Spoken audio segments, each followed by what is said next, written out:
Indonesia salah satu negara terkaya di Jadi muka bumi. gue pernah ketemu orang CIA. Dia ngomong sama gue. Menyamar jadi menteri?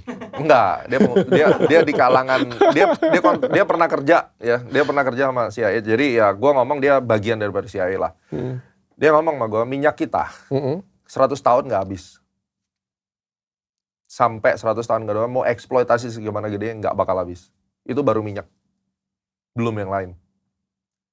Jadi negara kita di planet bumi ini paling kaya.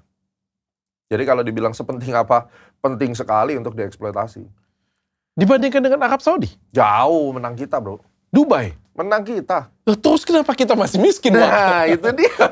Minta tolong sama Pak Prabowo lah. Ayo kita kembalikan, macan kita ini harus naik. Menang kita. Boleh dicek, karena ini datanya dari CIA. Singapura, Indonesia kayak mana?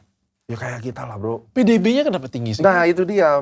Kan gue bilang, integrated management mikro dan makroekonomi kita nggak punya. Mari kita mulai membangun Indonesia dengan orang yang kompeten. Misalnya dunia kedokteran harus mengundang dokter Richard dong. Itu fix nggak bahwa Indonesia itu negara terkaya di dunia itu? Yes. What I believe is yes.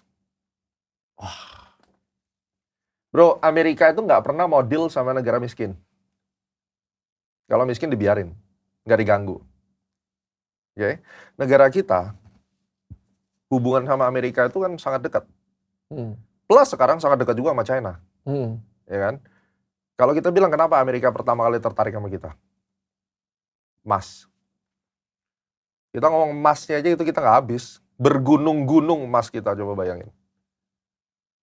Tapi pertanyaan Anda adalah $1 billion question, kenapa kita seperti ini?